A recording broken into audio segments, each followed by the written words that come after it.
इस प्रकार से हम उस बाग में ठहरे।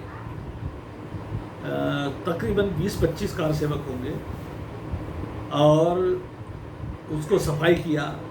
तो वहाँ हम सब लोगों के एक ज्ञातव्य है कि मुलायम सिंह ने चारों तरफ के आने आवागमन के रास्ते काट दिए थे और वहाँ क्योंकि कार सेवर भूखों मर जाएं इसलिए सब खाने पीने की चीज़ों के आने जाने के ऊपर प्रतिबंध लगा दिया गया था।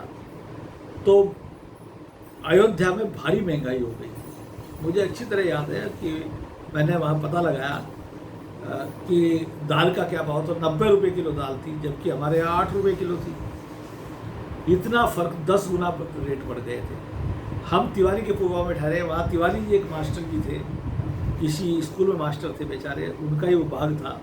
वो रोज़ाना हमारे लिए भोजन बना के लाया करते और हम खाया करते। हमने उनसे कहा, तिवारी जी, एक दिन हमने विचार किया सब कार सेवकों ने कि इस प्रकार से तो तिवारी जी का दिवाला निकल जाएगा, कुछ ऐसा करिए जिससे कम से कम खर्चा आए इनका। तो हमने कहा कि उनके यहाँ तमाम जगह कद्दू लगे हुए थे, पेठा लगे हुए थे। तिवारी जी आए, हम बैठे रहे, भोजन लगा, हम बैठे रहे। कहने लगे तिवारी जी, भाई भोजन क्यों नहीं कर रहे आप, कोई गलती हो गई क्या हमसे? हमने कहा, आप गलती कैसे कर सकते हैं? भोजन में दरअसल में हमको ये जो पेठा आपके यहाँ लगा हुआ ना, ये बड़ा पसंद है हम लोगों को। हम हरिद्वार के लोग हैं और कद्दू ही खाते हैं, कद्दू चावल खाते हैं, कद्दू रोटी खाते हैं और सब्जियां कम ही खाते हैं। तो तिवारी जी बड़े नतमस्तक हुए। उन्होंने कहा, तिवारी जी ने, मैं समझ सकता हूँ आप किस लिए कह रहे हैं। हमने कहा, नहीं ऐसा नहीं है, हम किसी लिए कह रहे हैं, हमको यही पसंद है। तो आइंदा अब आप हमारे लिए सब्जी के रूप में केवल इसको ही लाएंगे। हमने रोटी बना लाए और मगर सब्जी के रूप में केवल पेठा की या कद्दू की सब्जी खाएंगे। इस प्रकार से क्योंकि हम उनके यहाँ ठहरे हुए थे, उनका खर्च इतना ज़्यादा हो रहा था, इसलिए उस खर्च को बचाने के लिए हमने ऐसा प्रोग्राम किया। अब धीरे धीरे वहाँ रहते रहे, कद्दू की सब्जी रोज़ खाते रहे। कभी इस तरह से कई दिन बीत गए। एक दिन फिर आगे की तरफ जाना हुआ। उन्होंने कहा कि अभी आपको अयोध्या के नज़दीक पहुंचना है। तो हम लोग धीरे धीरे अयोध्या के नज़दीक एक जगह ठहरे और वहाँ से रात को ये तय हुआ कि 27 और 28 की रात में हमें 14 कोसी परिक्रमा में पहुंचना है। 14 कोसी परिक्रमा में पहुंचना है, ये हमारे लिए तय किया गया। तो रात को हम रात भर चलते रहे। तकरीबन 7-8 बजे हमने चलना शुरू किया और हम 4 बजे के आसपास सुबह को 14 कोसी परिक्रमा में पहुंचे। हमने देखा कि पुलिस वाले पड़े सो रहे थे, कोई पुलिस नहीं थी, कुछ नहीं थी, क्योंकि कर्फ्यू लगा हुआ था। कर्फ्यू का डर बना रहता है, मगर हम तो कर्फ्यू तोड़क थे। कर्फ्यू को तोड़कर अंदर बढ़ते रहे, कई किलोमीटर तक आगे चले गए। पुलिस वालों की तब नींद खुली तो उन्होंने घेरा लगाया।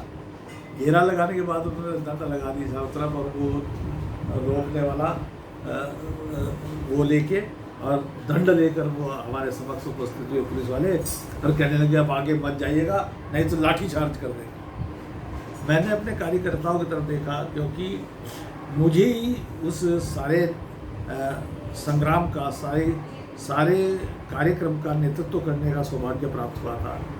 तो मुझको ही वो घेरा तोड़ना था। मैंने उसको तत्काल घेरे को तोड़ा और तोड़कर जैसे ही मैं आगे बढ़ा तो मुझको 2-3 दंड मेरे ऊपर पड़े और वो बहुत दिन बाद, 20 साल बाद उनका दर्द तो हुआ। इतने ज़ोरदार दंड पड़े थे। बार बार राम जन्मभूमि की याद आती रहती थी, उसको याद करके हम, और विशेष रूप से सतपाल राणा जी मेरे परम सहयोगी थे। हम आगे बढ़ते चले गए, फिर आगे बढ़ते रहे, आगे कई किलोमीटर आगे चले गए। तो उन्होंने एक फील्ड था, उसके अंदर हमको इकट्ठा कर लिया, घेर लिया। कई सौ स्वयं सेवक धीरे धीरे वहाँ इकट्ठे हो गए और उन्होंने कहा कि अब अगर आप आगे बढ़ेंगे तो हम गोली चलाएंगे। कार सेवक के जोश में थे, उन्होंने क्या काम किया, बसें लगा दी, उन्होंने बसों के शीशे तोड़ने शुरू कर दिए। मैंने कहा कि बसों के शीशे मत तोड़िए, और एक छोटा सा बौद्धिक कार्यक्रम हमने रखा हुआ। हमने कहा कि ये बसों के शीशे तोड़ना ये हमारा अपना नुकसान है, सारी चीज़ें अपनी हैं, ये भारत माता की चीज़ें हैं, इनको हम नुकसान नहीं पहुंचाएं और चुपचाप अपनी गिरफ्तारी दे दें। सब लोगों ने गिरफ्तारी दे दी और सब बसों में बैठा के ले जाया गया। जैसे कहा, उन्होंने तय किया कि भरत मंदिर से आगे कोई जगह थी, मुझे याद नहीं है कोई कहाँ वो था, जिला दूसरा था, इनको जिला बदल कर दो, दूसरे जिले में पहुँचा दो। धीरे धीरे कई बसें भरकर हम लोगों की लेकर बसें चल दी। तो हमने कहा यार पानी की प्यास लगी, एक जगह जाके हमने देखा, भरत मंदिर देखा, जहाँ भरत जी रहे थे ना, जब राम जी वनवास में थे तो भरत जी जिस जगह रहे थे वहाँ भरत मंदिर बना हुआ है। हमने कहा, वहाँ रोकने के बाद हमने कहा भाई रोको जरा, पानी वानी तो पी ले यार, ऐसे कोई दुश्मन थोड़े है तुम्हारे। पुलिस वाले ने कहा ठीक है पी लीजिए, और पानी के बहाने में वहाँ से निकला, सीधे भरत मंदिर में पहुँचा। पीछे पीछे कार सेवक भी चले आए थोड़े करके, और मैंने जो था भरत जी के मंदिर में प्रणाम किया।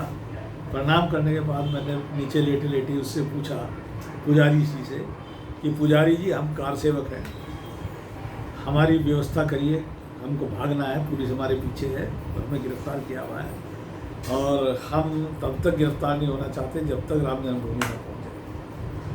तिवारी वो पुजारी जब बड़े प्रसन्न हुए, उन्होंने कहा कि मैं आपको बताता हूँ, आपके पास जो ये थैले लटका रखे थे, मैं लटकाने वाले थैले लगा, ऐसे लटकाने वाले थैले थे कि ये थैलों के कारण से आपकी पहचान बन रही है आपका। आप ऐसा करिए, बोरा है, इसके अंदर अपने सब थैले डालते जाइए, और जहाँ मैं भेजूँगा वहीं थैलों को पहुँचा दूँगा।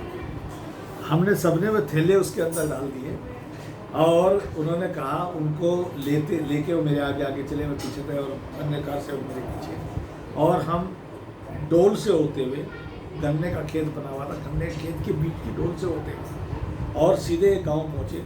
अब गांव का नाम मुझे याद नहीं है, पर इतना जरूर है वो कुर्मी जाति के लोगों का गाँव था। वहाँ हम पहुँचे, और वहाँ मुझे अच्छी तरह याद है, हम रहते रहे, बहुत सारे लोगों से संपर्क हुआ।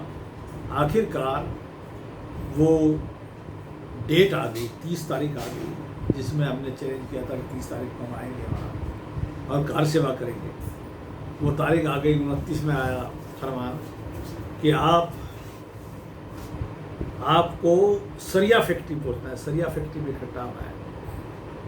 हमने कहा ठीक है, तो पहले दूर के लोगों को बुलाया, फिर हमको कहा कि चलिए, और हम जो लोग थे हमारे वहाँ गए तो वहाँ पूरा फुल हो चुका था, फिर भी हम उसके पास रहे, और 30 तारीख को राम जन्मभूमि के लिए प्रस्थान किया। राम जन्मभूमि में क्योंकि वहाँ बहुत भीड़ थी, बहुत ज़्यादा लोग थे, और वो दृश्य भी कुछ लोगों ने देखा जिसमें अशोक जी सिंघल को चोट लगी थी। उसके बाद धीरे धीरे पुलिस ने हम लोगों को हटा दिया, कुछ लोगों को, तो हम पीछे की तरफ हट गए। हमें आज्ञा मिली कि पीछे की तरफ हट जाइए, हम पीछे की तरफ थोड़ा सा हट गए, और फिर बाहर की तरफ आए। तो हमें जो गाइडेंस करने वाले थे उन्होंने कहा कि आप धीरे से इस रास्ते से जाके आगे जाइए, और जैसे जैसे उन्होंने कहा वैसे वैसे हम उस रास्ते से गए। तो हमें रास्ते में एक बंदा था, बंदे के साथ साथ हम जा रहे थे, तो कुछ चीज़ें, कुछ यादें हैं मुझे। तो कुछ बच्चे बैठे हुए थे, वो डलिया में कुछ रखे हुए थे, और ठंडा पानी रखे हुए थे, जल रखे हुए थे, मीठा जल। हमने कहा, वो कह रहे थे कि हमारा भी जल पीते जाइए। मैंने कहा भाई आप कैसी बात करते हैं, जल पिएंगे? तो उन्होंने कहा नहीं साहब, हमारा कोई जल नहीं पी रहा है, हम यादव हैं, ये यादव का गांव है। मैंने कहा ऐसा भाव मत रखिए, आप भी हिंदू हैं, एक यादव अगर जलील हो सकता है तो सारे यादव जलील नहीं हो सकते। उसके पीछे यादव लगा है, वो कंस का वंशज है, आप तो कृष्ण के वंशज है जो पानी पिला रहे हैं। और हम सब लोगों ने उनका पानी पिया, उनकी जवार खाई भुनी हुई, और उसके आगे हम चलते रहे। फिर धीरे धीरे एक गांव के समय पहुँचे, तो किसी ने बताया कि यहाँ एक दशरथ के पूर्वा गांव है, उसमें आपको पहुँचना है। तब हम जब जा रहे थे तो दशरथ के पूर्वा का हमने पता लगाया, तो एक सामने से ट्रैक्टर आया, उस वक्त वहाँ मिट्टी के घर थे, गरीबी बहुत थी, मिट्टी के घर थे। अब दशरथ के पूर्वा में क्या क्या हमने किया, किस तरह से हुआ, कैसे हमारा प्रोग्राम रहा, वो नेक्स्ट में बताएंगे।